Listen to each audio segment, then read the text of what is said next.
있어도 다 주의 것이니.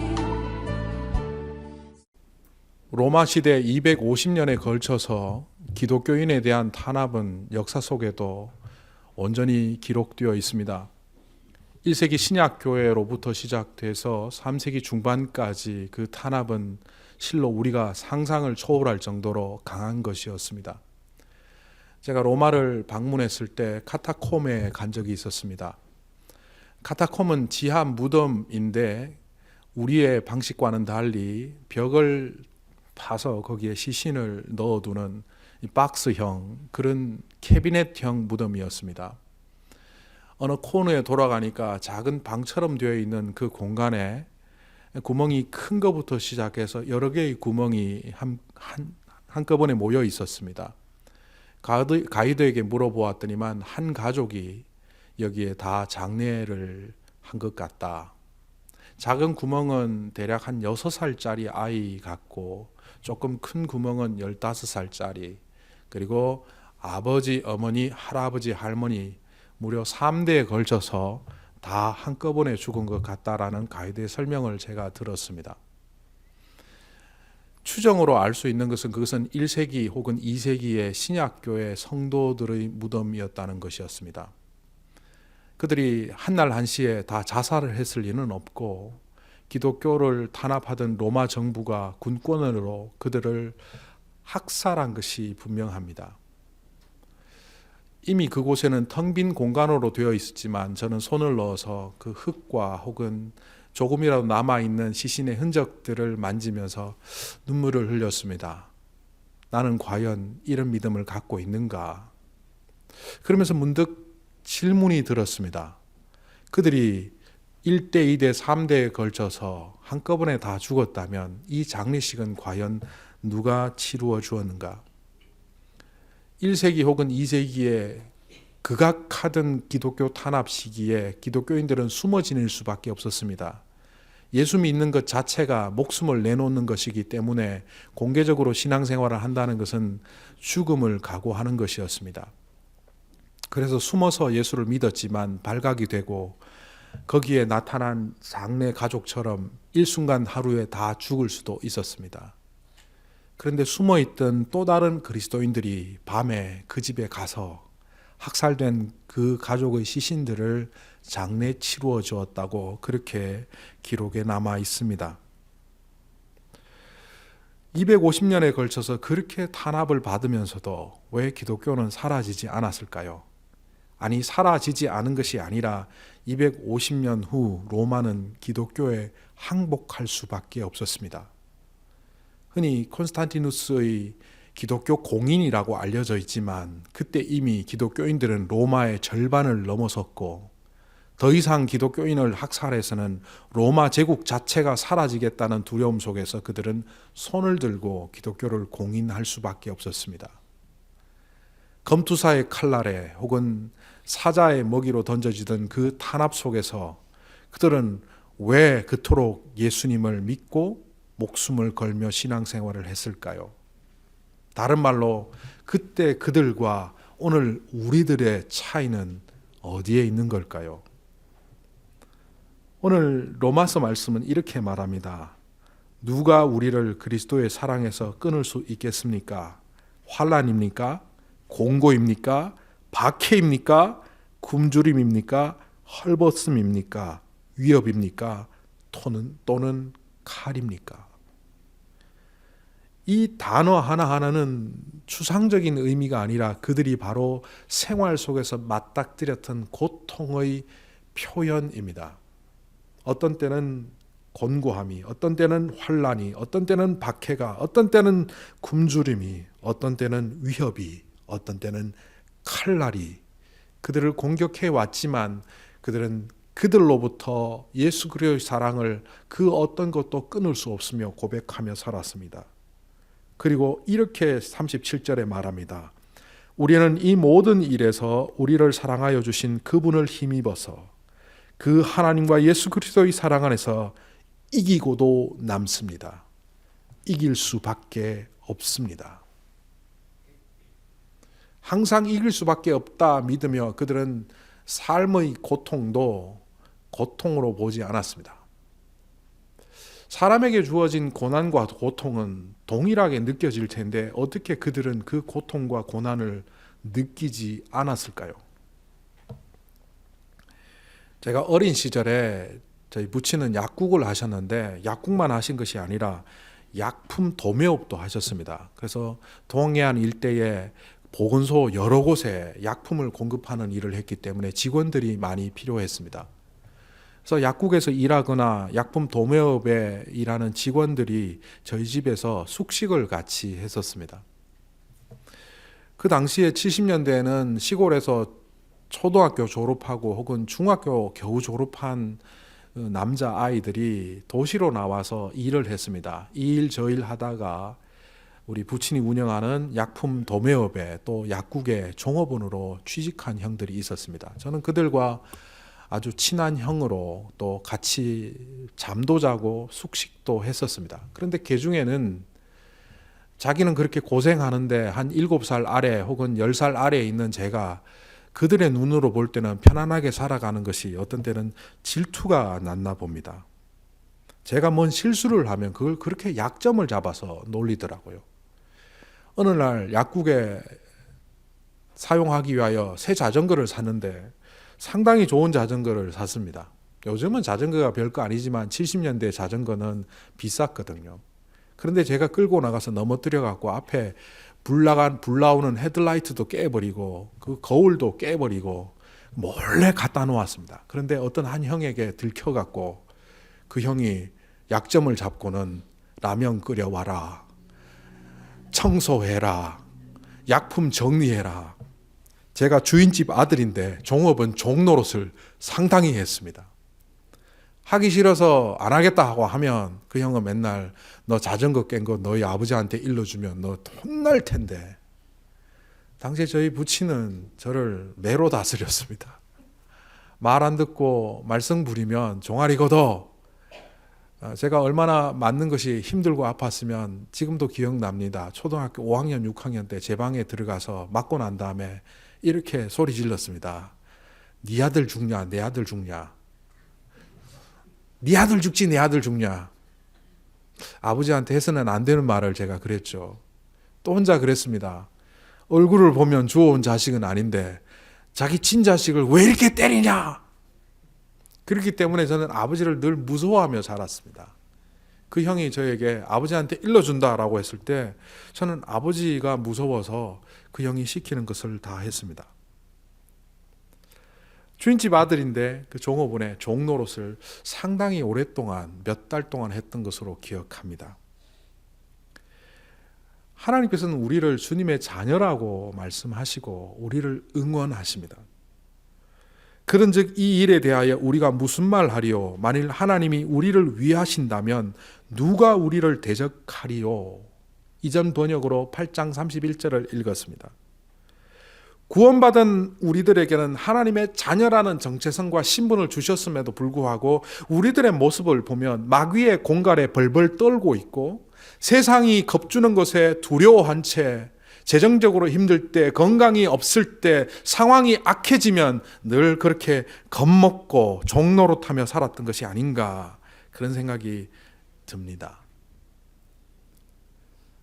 제가 그 형의 핍박 속에 몇 달, 한 2달쯤 시달리다가 도저히 견디지 못해서 아버지를 찾아갔습니다.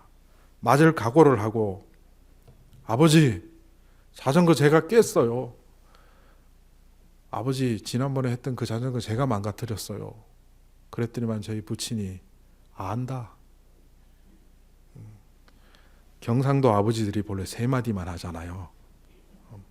먹자, 자자, 아는. 저희 부친도 말수가 거의 없었는데 이미 다 알고 계셨더라고요. 그래도 너 안 다쳤다니까 다행이다.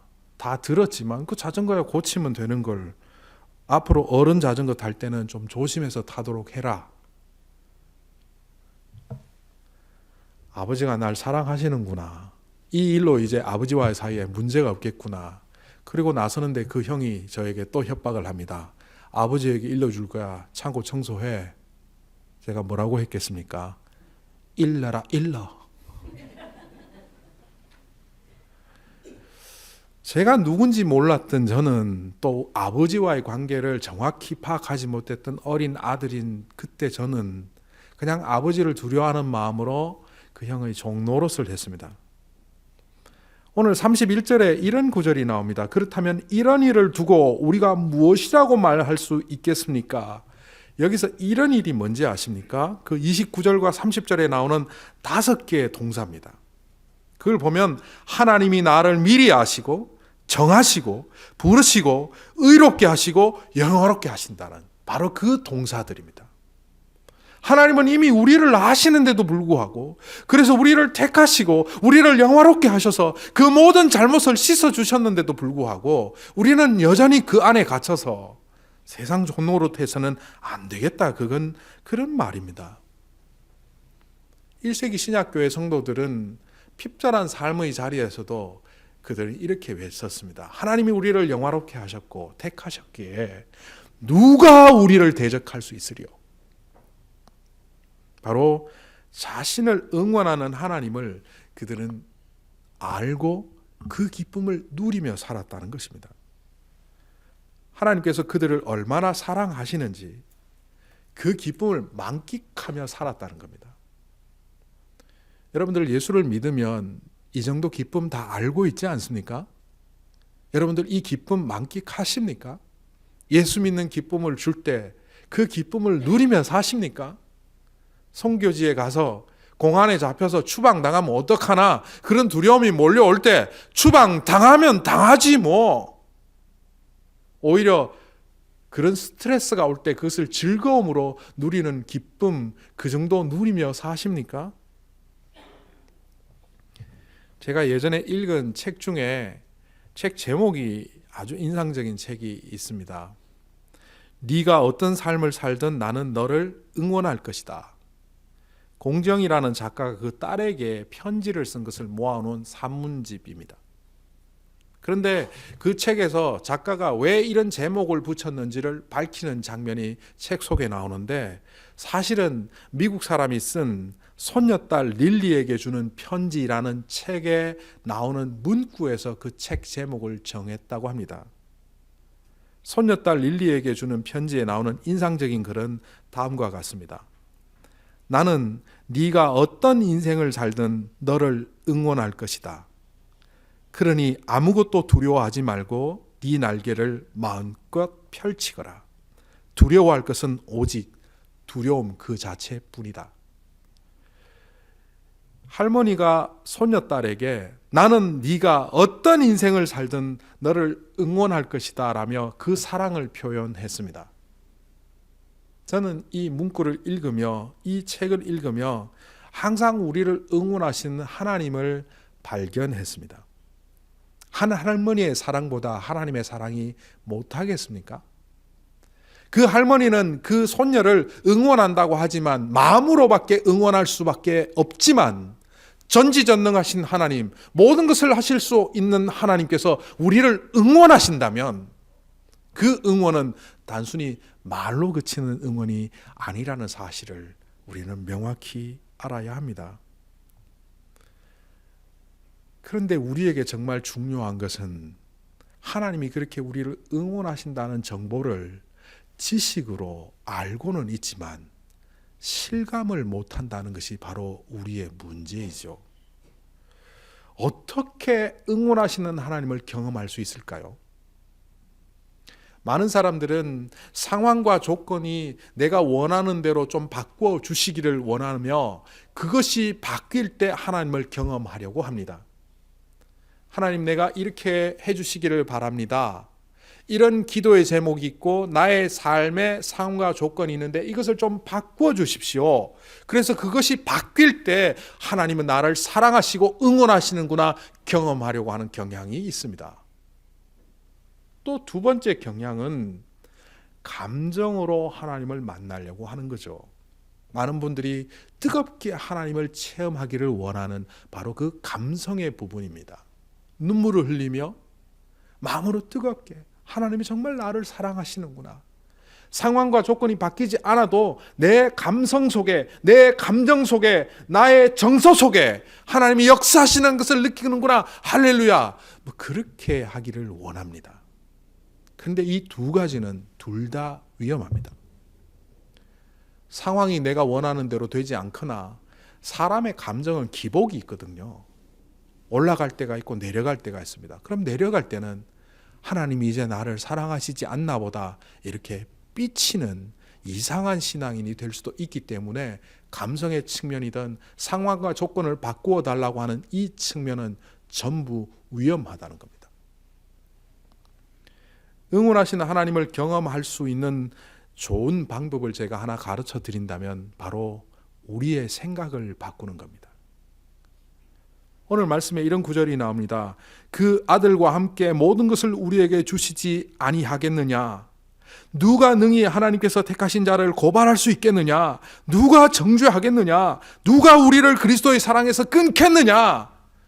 이것을 전문용어로 말하면 수사의문문입니다. 수사의문문은 긍정보다 더 강한 긍정을 말할 때 쓰는 겁니다. 이것은 질문이 아닙니다. 누가 너희를 정죄하리요? 누가 너희를 하나님의 사랑으로부터 끊을 수 있겠느냐라고 질문하는 것이 아니라 절대 끊을 수 없다는 것을 말하기 위하여 수사학적으로 수사의문문을 사용했습니다. 이것은 다르게 말하면 흔들리는 생각을 갖고 있는 우리들을 향하여 그 생각이 흔들리지 말고 그것을 굳게 잡으라는 겁니다. 어린 시절 저희 부친은 저를 사랑한다는 말을 한 번도 해준 적이 없습니다. 그리고 맨날 그 사랑의 표현이라는 게 때리는 거였습니다. 이거 잘못했다고 종아리 걷어. 저거 잘못했다고 손바닥 내밀어. 하여튼 제 어릴 때 인생은 고달팠습니다. 학교에서도 맞고 집에도 오면 맞고 5학년 때 선생님이 가정방문을 오셨는데 저희 아버지 어머님이 선생님을 극진하게 대접하면서 한 가지 당부가 있다고 말씀을 하시는데 좀 많이 원재를 때려 주십시오. 집 나가고 싶었습니다. 그래서 저는 아버지의 사랑을 잘 못 느꼈습니다. 아버지가 정말 나를 사랑하나? 근데 중3 때 제가 큰 실수를 저질렀고 그것은 재정적으로도 아버지 어머니에게 굉장히 손실이 가는 거고 또 아버지 체면과 위신을 굉장히 깎아내리는 행동을 제가 실수이긴 하지만 하게 되었습니다. 언젠가도 한번 말씀드렸지만 그것 때문에 제가 어쩔 줄 몰라 할 때 저희 부친이 아버지가 다 책임진다, 괜찮다. 딱 두 마디 하셨어요. 아버지가 이때 있는 거다. 중3 때 제가 결심을 했습니다. 그 사건 이후에도 아버지는 저에게 부드럽게 대하지 않았습니다. 그래서 아버지가 나를 사랑하는구나를 강하게 느끼지 못했지만 그 사건 이후에 제가 결심을 했습니다. 아버지는 나를 사랑한다. 제 생각을 바꿔버렸습니다. 그 이후 저희 아버지에게 제가 가끔 어깨도 주물러 드리고 이렇게 행동이 바뀌더라고요. 또 어머니를 그렇게 좋아하며 자랐던 제가 어느 순간부터 저희 어머니보다 아버지를 더 좋아하고 있다는 걸 제가 스스로 느끼며 깜짝 놀라기도 했습니다. 결심하고 생각을 바꾸니까 그 이후 저의 정서도 저의 감성도 저의 행동도 바뀌고 있다는 것을 저는 깨달았습니다. 사람들이 하나님과의 관계 속에서 자꾸 감성을 컨트롤하려고 합니다. 뜨겁게 하나님을 믿고 뜨겁게 하나님과 관계를 가지려고 하지만 인간의 감성은 믿을 바가 못 됩니다. 그 감성으로 하나님과의 관계를 가져간다는 것은 위험합니다. 하나님께 응답받아서 나는 기도하면 하나님이 다 응답하셔 그 믿음 갖고 살아가는 분들이 간혹 있는데 가만히 따져보십시오. 착각입니다. 하나님이 응답 안 해주실 때도 많고요. 앞으로 안 해주실 가능성이 점점 높아갑니다. 그렇다면 여러분 하나님과의 관계를 무너뜨리시겠습니까? 오늘 로마서 말씀은 말합니다.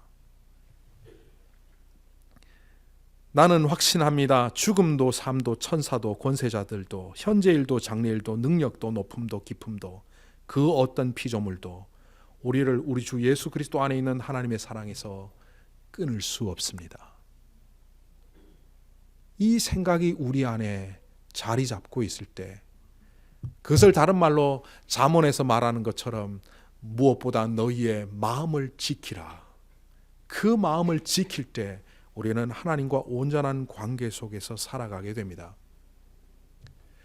우울증을 연구한 학자들에 의하면 우울증의 시작은 생각으로부터랍니다. 대부분의 사람들은 우울증에 빠질 수밖에 없는 어떤 상황, 아주 사랑하는 사람들을 잃어버렸다든지, 가까운 가족이 갑자기 떠났다든지, 자기 삶에 충격이 갈 만한 어떤 사건이 있어서 사람들이 우울증에 빠질 거라고 생각하지만, 사실은 정서 이전에 생각이 병들기 시작할 때 우울증은 시작한다고 합니다. 매사를 부정적으로 보고, 매사를 안 좋은 쪽으로 보고, 매사를 이상하게 바라보며 마음속에 분노를 품고 살아가는 사람은 우울증의 시초 내지는 시작이 된다고 말합니다. 구약 성경에 나오는 요셉, 여러분 잘 아시죠? 요셉이 17세의 형제들에게 배신당하고 노예로 팔려갑니다. 노예 집에 가서 주인 집에 가서 노예로 살아가는데 충성을 다했지만 또 배반당하고 감옥에 갔습니다. 그쯤 되면 그의 감옥 생활은 어떠해야 될 것 같습니까? 우리나라 사극에 보면 블랙 매직이 자주 등장하죠. 사람 모양을 인형으로 이렇게 만들어 놓고 바늘로 꾹꾹 찌르는 거죠. 침을 받아서 내가 싫어하는 사람, 내가 원한을 품고 있는 사람을 안 좋게 하겠다고. 이걸 흑주술이라고 합니다. 블랙 매직이라고 하는데 무속신앙에 있는 시스템이죠. 근데 생각해 보십시오. 바늘로 찌를 때 어떻게 되겠습니까? 이놈 죽어라 할 때 내 생각은 부정적이 됩니다. 이놈 망해라 하는 순간 내 마음의 원한은 깊어집니다. 그 사람은 멀쩡한데 내가 병드는 거예요. 요셉이 만약 형들의 인형을 만들어 놓고 찌르고 보디발의 인형을 만들어 놓고 찌르고 보디발의 아내를 원망하면 그 속에서 하나님은 도대체 뭐 하시냐라고 생각했다면 그는 감옥에서 자살했거나 아니면 풀려나왔을지라도 지극히 우울증에 걸려서 정상적인 생활을 할 수 없는 사람이 되었을 겁니다. 그런데 그는 감옥에서 어떠하게 살았습니까? 간수가 그를 보며 이렇게 말했습니다. 창세기에 그는 하나님의 형통한 자로다. 풀어보면 뭡니까? 여호와 하나님께서 그와 함께 하심을 내 눈으로 목격하도다. 요셉이 도대체 어떻게 살았을까요? 형제들의 배반 속에서도 보디발과 보디발의 아내의 그 억울한 사건 속에서도 그는 분노하기보다는 오히려 생각을 지키고 자기의 영혼을 지키고 자기의 마음을 지키며 하나님께 기도하는 삶을 살지 않았을까요? 우리의 생각과 마음을 지킨다는 것이 그토록 쉬운 일이 아닙니다. 생각을 지키면 된다. 생각을 바꾸면 된다. 이것은 우리의 의지로 되는 일이 아닙니다. 요셉이 감옥에서 자기의 생각과 마음을 지키기 위하여 하나님께 간구하며 기도했던 것으로 보이는 것처럼 우리 또한 그러해야 합니다. 그래서 빌립보서 4장은 우리에게 이렇게 가르쳐 주지요. 아무것도 염려하지 말고 오직 모든 일에 기도와 간구로 너희 구할 것을 감사함으로 하나님께 아뢰라. 그리하면 모든 지각에 뛰어난 하나님의 평강이 그리스도 예수 안에서 너희의 마음과 생각을 지키시리라. 결국 우리는 우리의 마음조차도 지킬 수 없는 자입니다. 그러기에 이 생각을, 마음을 반듯하게 지켜가기 위하여 하나님의 평강 속으로 들어가 그분께 기도해야 합니다. 결국 요셉과 다른 사람들의 차이는 생각의 차이, 다르게 얘기하면 그 생각을 지키도록 기도했느냐 안 했느냐, 바로 그 차이입니다. 믿음이 무엇입니까? 오염될 수밖에 없는 내 감성, 내가 원하는 대로 되어지지 않는 내 삶의 상황과 조건들에 대해서 욕심 부리지 않고 흔들리지 않는 생각을 하나님께 요청하며 하나님 나를 지켜주십시오 하는 것이 바로 믿음 아니겠습니까? 제가 언젠가 소개했던 제 친구 이야기를 합니다. 그때는 그 부부 중에 남편의 입장에서 이야기를 했다면 오늘은 그 부부 중에 아내의 입장에서 얘기를 해보겠습니다.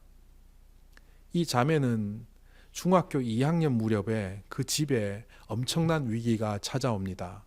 아버지가 하시던 사업이 완전 도산이 되었고 그 아버지는 심각한 질병, 저는 정확히 모르지만 중풍이었던 것으로 여겨집니다. 쓰러져 거동할 수 없는 사람이 됩니다.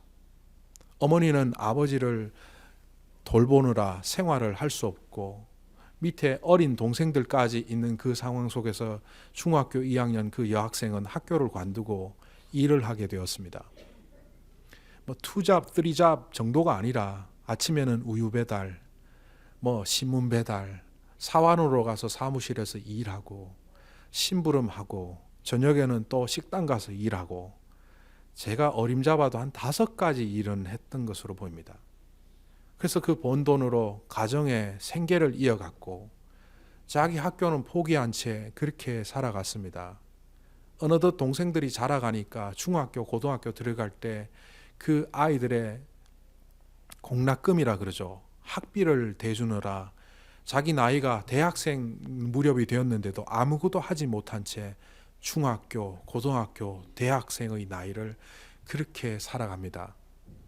언제 끝날지 모르는 참 답답한 인생을 살았습니다. 그런데도 이 여학생은 참 용감했었습니다. 중학교를 다니지 않는데도 불구하고 고등학교를 다니지 않는데도 불구하고 저희들과 같이 교회 중등부, 고등부를 다녔습니다. 안타깝다 생각하는 저와는 달리 그 여학생에게 가까이 다가가던 한 남자가 있었죠. 남자라 그러니까 웃기네요. 한 친구가 있었는데 그 친구가 나중에 남편이 된 친구입니다. 같이 기도하고 같이 마음 아파해주고 또 나중에 그 친구가 대학을 갔을 때는 그 자매의 아버지가 국가의 도움을 받아서 시설에 들어가서 있을 수 있도록 했죠. 중간에 어머니는 또 돌아가셨어요. 또 방학 때 내려와서 그 여자친구의 남동생들을 공부시켜 갖고 뭐 지방에 그러니까 경북대학교에 장학생으로 들어가게 했습니다. 그리고 이 친구는 뭐 군대도 갔다 오고 유학을 갔다 오느라 몇 년간 만나지를 못하고 돌아와서는 유수한 기업에 취직을 해서는 또 이 자매랑 결혼을 하겠다고 자기 부모를 설득해서 결국 결혼을 했습니다. 근데 그 중간에 어느 순간부터 이 자매가 이렇게 말하는 걸 제가 들었습니다. 그걸 조금 바꿔보면 이런 말입니다. 나에게 있는 이 고난은 이제 고난으로 느껴지지 않아. 고난이 축복처럼 느껴져.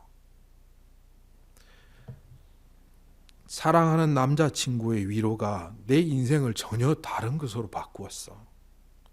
그리고 내가 가질 수 없었던 것들을 나에게 가질 수 있도록 하는 희망의 인생으로 바꾸었어.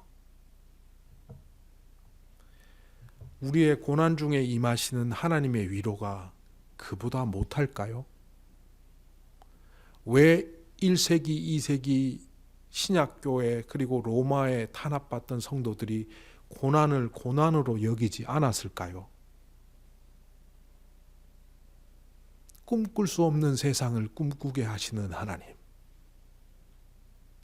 그 어떤 고난 속에서도 생명의 위로를 주시는 그 하나님.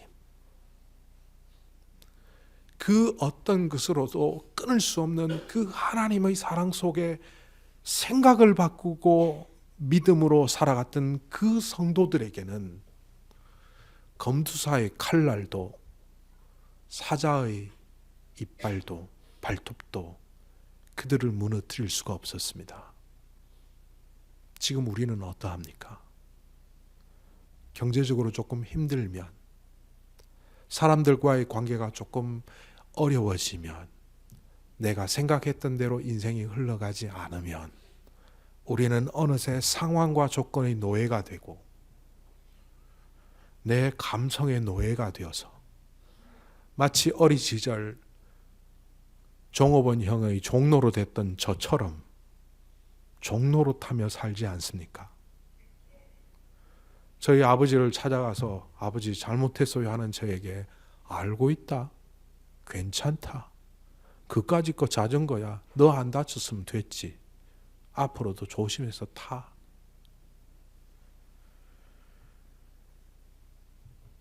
오늘 말씀은 이렇게 끝납니다.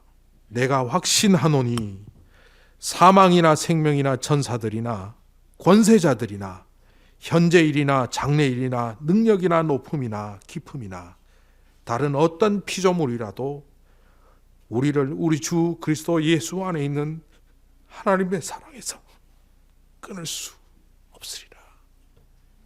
기도하겠습니다.